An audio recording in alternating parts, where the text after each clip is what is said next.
travel a lot. Like he said that it is coming in. You guys are part of the revolution. You guys are part, the early birds of the sneaker movement that we have in India.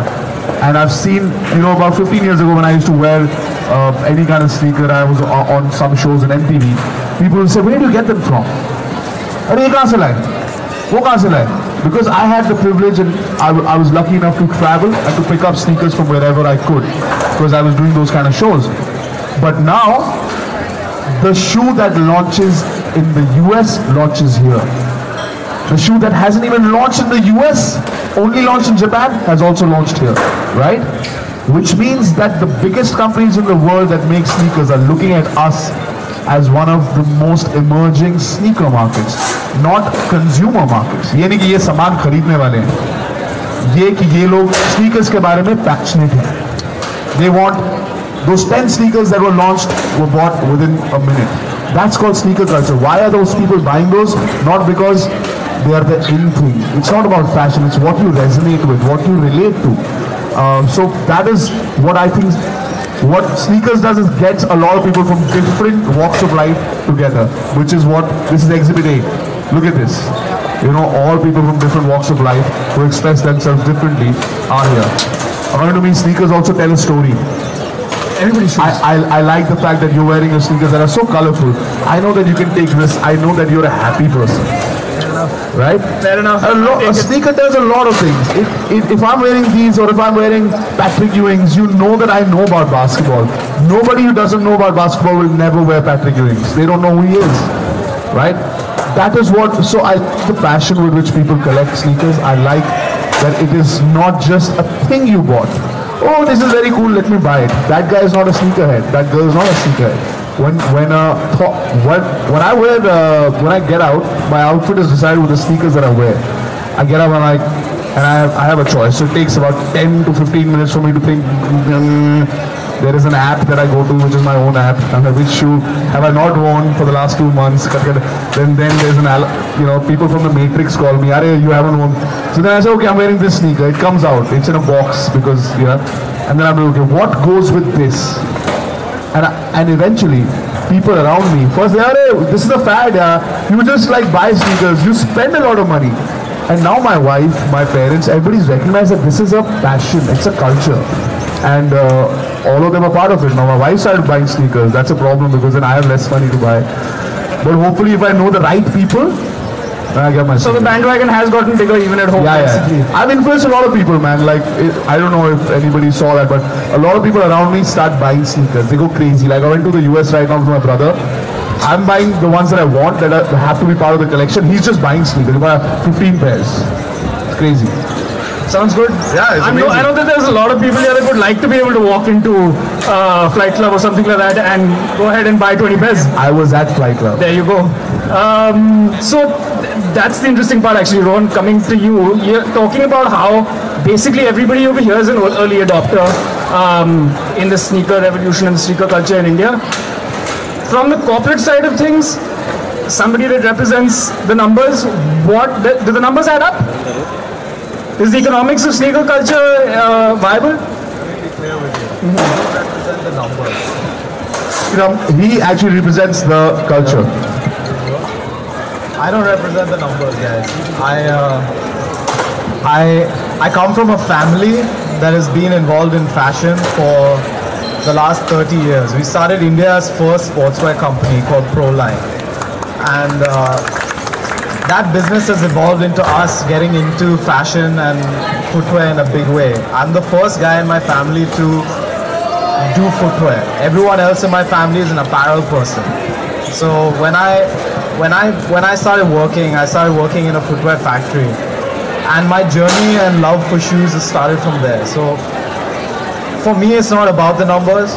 The numbers are there. They're there to be taken. You can see that people here. But for me, it's about finally being able to sell the kind of product that's understood and able to be consumed by the kind of people who understand and love streetwear, not just sneakers, not just apparel, but all streetwear, and understand the history and tradition behind brands like Fila, which has been around for 107 years. And there are guys out there who go out and buy my shoes.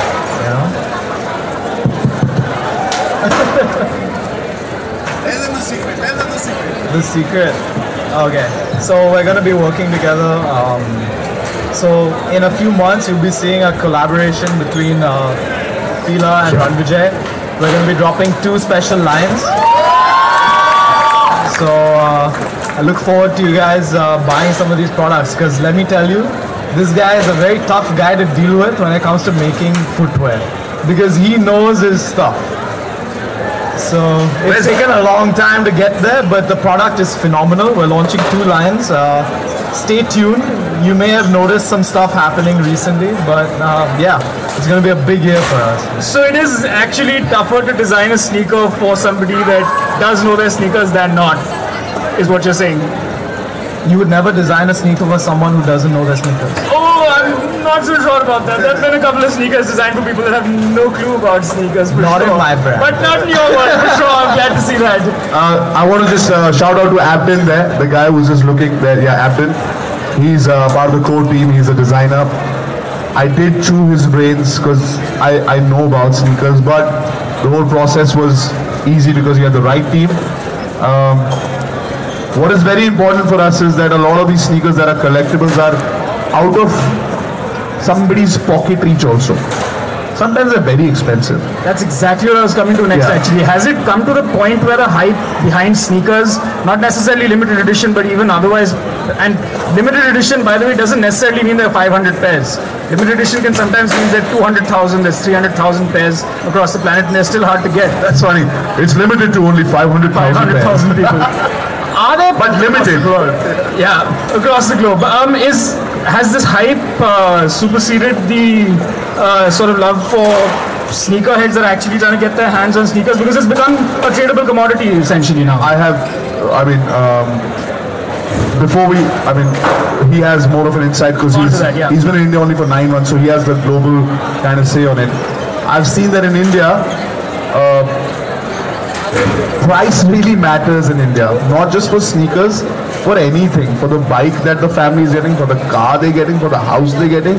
They'd rather get a house 30 kilometers further where they have to travel an extra hour every day, but it's cheaper. So we're that country. Fair enough, we're a developing nation. So when it comes to me controlling my own sneaker and Rohan controlling that, we've done that first. We're like, whatever happens, it should be a sneaker. If somebody likes it, they should be able to get it. We're not going to talk about the price points, but it is so competitive that if somebody looks at it, he or she will love it, and they'll be like, gotta get it, they'll get it because it's affordable. That's very important in this market. But when it comes to collectibles, then I want to see that person's passion who said, you know what, I want to wait for the next 3 months, get my pocket money together, and still buy that one sneaker that I needed, because that's passion. That's not I want a shoe. You don't need a sneaker because you don't have sneakers. You have to go to school or college. It's not about that. It's about getting that particular one. And if you have to work hard for it, if you have to get a job, if you have to make the time and the money for it, it should be, because then the satisfaction of getting that sneaker is way more. It's much more. Yeah, I'd like to add to that. So when we launched a Yeezy collection last year, many guys and girls camped for 3 nights outside the store, stood in line 72 hours, waiting until the launch happened, and then just to see the appreciation when the billing actually opened and they were able to pay for their Yeezys and get their Yeezys. There were some people who started crying. They had tried for 3 or 5 drops of Yeezy and never managed to get a Yeezy. And we really launched very limited quantities every single time, only 200 pairs in India. And just to see someone, how much it meant to him, that it was his first pair of Yeezys that he got after trying for 5 times to get a pair of Yeezys, and how much it meant, and the tears that he shed of happiness and joy just to have this prize collection in his hands. So that's amazing. And it's like you say, people go out of their way to prioritize this and save their money, because it's not cheap. Those collectibles are not cheap. But to make it a priority and to understand it and have the appreciation for it that you're prepared to spend that kind of money on a pair of sneakers at the end of the day means that you really have that appreciation for what you have and what you're about to purchase, because there's some people who don't get it, but definitely the sneaker guys understand, and I really think it's money well spent. So again, a combination of what Ranvijay said about India being so price sensitive with pretty much everything. The standard question for somebody buying a car is, what's the fuel economy first, right? So combined with what he said and what you were talking about just now in terms of sneakers not necessarily being cheap and sometimes out of reach of somebody being able to just walk in and buy it on an impulse, why exactly is it, and I promised I would ask this question, why is it that a pair of sneakers that's $200 in the international market is $325 in India? Because we're paying a premium of way over 50% on some of the pairs. Absolutely. And especially Yeezys, that's correct, And absolutely. I mean, like I said, I come from South Africa. I'm quite aware of what the prices are there. I'm quite aware of what the prices are in Europe and America. And yes, in India, sneakers and imported shoes as a whole are expensive. You can look across all the brands, and there's no exception there. So any imported footwear, unfortunately, we are paying a bit more, and that's largely due to the import tariffs and the duty structures and GST, and all of those duties add up and compound. So it's sad. But is this something that is a concern for sneaker companies, that yes, they're priced way above the market? If we can figure out how to get around this, we might start selling way more? So it's not about getting around it. I mean, we have to comply with the legal issues in the country, and we've got to pay our taxes and we've got to pay our duties. And at the end of the day, we're not making more profit than any other country or any other subsidiary in the rest of the world. The reality is that it's more expensive to import into India. Fair enough. Ron, is the international sneaker market something that's looked at when sneaker pricing is decided? How does a company decide sneaker prices, especially in India? So from our side, we're a licensee, which means it's something different. It means that I own the company that does the Fila brand. So when I decide my pricing is fully India-centric, which is why in Fila our average selling price is about 30 to 40% below most of competition. And our most expensive sneaker is about 12,000 rupees, which is not, out there in terms of sneaker prices. And even in our heritage range of footwear, we try and keep the prices around 5,000 or 6,000. That's a bit different, because when we look at our pricing, we have to see what's relevant for the market. Now, I'm an Indian, I've grown up in India, I did spend some years abroad, but when I came here and I realized that what I pay even in London at retail in a very expensive place is still cheaper than if I had to buy it in a store in India, that to me as an Indian is unacceptable, which is why even when we work on our collaborations or when we work on our pricing strategies for India, it's all around how do I deliver the best value of the right product to the consumer. That's the benefit of being a licensee. We have some flexibility. We can bring in products at more affordable prices. I think that India has got a long way to go till we harmonize. Look at China. I mean, China, the shoes are produced there. They're the same price as the US. I mean, there's no duty. It's literally going from the factory to the store. So yeah, it's very difficult to get pricing right, especially for India, because there is a minimum amount of price that you have to command for a great product. And the consumer has to understand and appreciate that there's a ton of development time, a history, a complete set of... I mean, I've worked in footwear factories my whole life. If I have to explain to you guys the process that starts 1 year before to deliver a shoe to you at a store 1 year later, and the kind of things that go on, the product testing, the kind of material development, the kind of innovation that happens, the actual physical construction of a shoe, sometimes it breaks your heart as a brand guy when you have to sell that product at a low price. So there's two sides to the coin. One is you have to give the people what they want at the right price with a great product and great quality. The other side is, yeah, sometimes things that are great, they're a bit expensive, which is why, certain things, can be a little unattainable. Fair enough. So I'm sure that everybody here is going to hope that over the years, as this culture evolves, sneaker prices will come in line with the rest of the planet as well. Just a show of hands, do most people here buy sneakers online, or is everyone going to a store to buy them? Mostly a store. Online. Okay, so it's a bit of... Who buys online? Here's the thing with sneakerheads. We will go and buy the sneaker wherever we can get it. I will walk into stores. Exactly. I will be online. I will be there 12 hours before it says 11:59 to go, 10 hours, and somebody in the US is already like saying that okay, I'll buy it for you. I will do anything to get the sneaker that I want. So if you're a sneakerhead, mostly you'll be all whichever way you get them, sure. Because see, a lot of the sneaker culture that started with people digging for sneakers and building up collections, they actually physically had to find a store that was stocking the brand they like, or find a store that stocks the various colors and color schemes that they like, and the various colorways that they like. But now that's changing a lot. Sneakerheads are actually managing to become sneakerheads via the internet. Do you see India having more stores in the future? Do you see the game evolving more based on online sales? I see it happening in both online and both physical stores. I mean, we've got Veg on Veg with us tonight, and I mean, they're pioneers in this game, and it's fantastic because, again, for us as consumers of sneakers, we need to see as much sneaker exposure as we can possibly get. So if there weren't stores like Veg on Veg, if there weren't online sellers that there are, we wouldn't be exposed to sneakers, and we wouldn't be exposed to the culture. So then how would it ever grow? So it's really hard, and I admire those guys for being the pioneers and doing the hard yards, and I hope that they get rewarded as this culture grows and more people start getting into it. Their business can be more and more successful, because as it stands now, they're doing it out of a passion and a love, because they sneaker lovers themselves.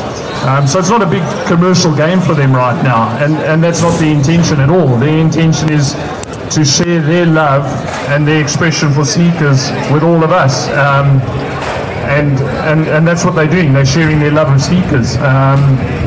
One day it will be a meaningful business for them, but right now it isn't. But I can only see, as this understanding and appreciation for sneakers grows, that more of us start buying sneakers, more of us start understanding sneakers and appreciating sneakers, and then this can become a viable business for people like Veg on Edge, for the online guys and that.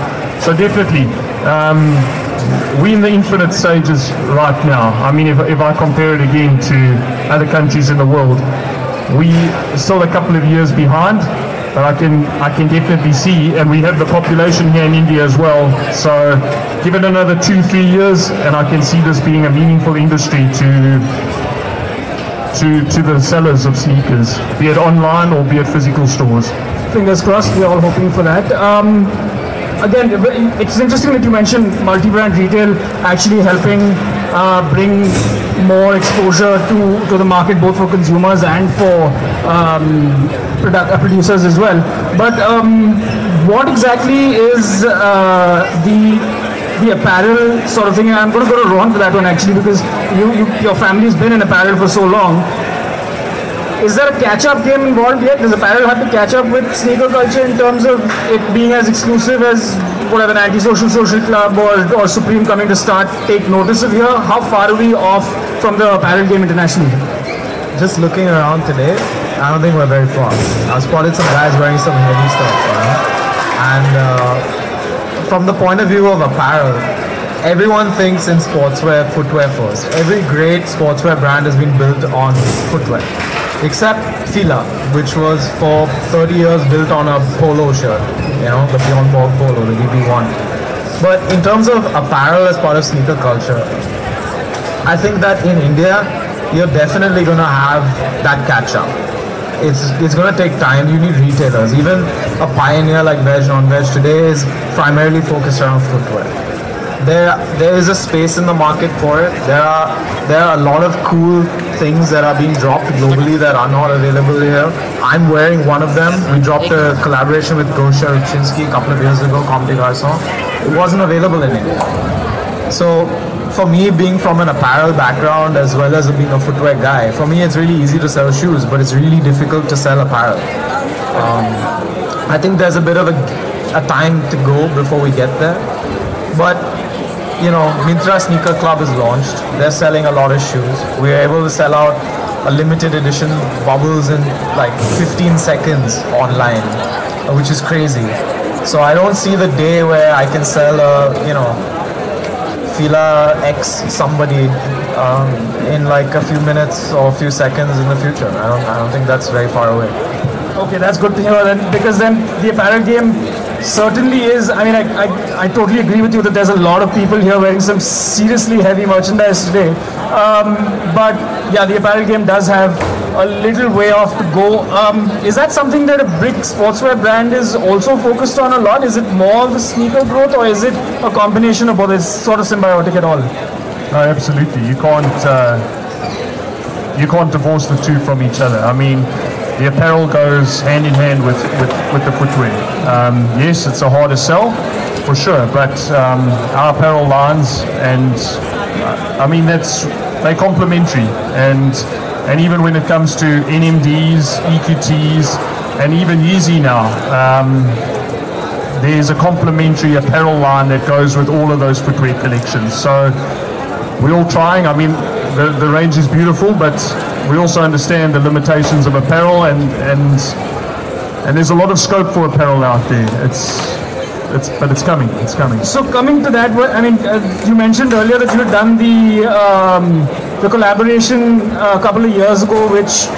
Did you manage to sell that out? Did it sell easily? The sweatshirts and the apparel? Sold in like a minute. So when are we going to start seeing other brands actually make their stuff available here? Like I know Ranvijay asked this at the start. When are we going to see a limited edition, like the Bape Lillard shoes? When are we going to see those release here simultaneously, so we don't have to sit at a VPN at 3 o'clock in the morning? But those Bape Lillard shoes were released here. Okay. Limited quantities. And then this Thursday, we'll launch Pharrell Williams Holy Pack. First country in the world. Okay. In India. So stay tuned for Thursday, 1st of March. Pharrell Williams will launch his Holy Pack, including NMDs, in India, first country in the world, before any other country. That's awesome. All right, I just want to tell you what culture is. The culture is that guys who skateboard, who are sneakerheads, they don't care about anything else but skateboarding. So since I've come, I've seen those 7-8 people. Stage pe kuch chal raha hai, koi performance, that's why they love sneakers, and they haven't moved from there. The basketballers are playing basketball. There are people who are exchanging sneakers. They're looking at collections like this guy there. He's got a great collection. That's what I like about being part of a culture. You know, I like the fact that we have some of our sneakers, including mine, which are showcasing. Nowhere else in a culture you're like, hey, I have these things, why don't you come and see it? Nowhere else. Because sneaker, somebody sees a good sneaker with me, he's not envious or jealous. He's like, man, those are amazing. You always appreciate everybody. That is very important. I just want to congratulate myself and Siddharth for pulling this off. Thank you all for coming here, because this is an amazing space. As we were talking, the sun was going down. It was beautiful. I had to come in and just say that this is looking sick. It's going to get amazing. We're going to have some great music. But thanks for coming here, all of you. Thanks to all our sponsors who have been part of this. You know, it's the first. Whenever you're doing the first of any kind, it's people are betting on you. They're risking with you. You tell somebody, a brand, we're going to do this, do you want to be part of it? Acha, kya hoga? What will happen? Will there be good this thing? Where will my branding be? After you do the first one, people want to be a part of it, because it's pulled off. So every brand has been part of it. Thank you so much. Thank you to everybody who's here, and we're going to start partying soon. We have a few hours. We're going to make the most out of it. right? Just before we close, I am going to take a couple of questions, and I really strictly mean a couple of questions. We don't have that much time. So anybody with a specific question for somebody, please put your hand up and I will try and come to you. Apparently not. Any questions for anybody on the panel? Or should we wrap it up? We have answered everything. All answers have been provided. Thank you so much. No. It's this guy. Not this guy.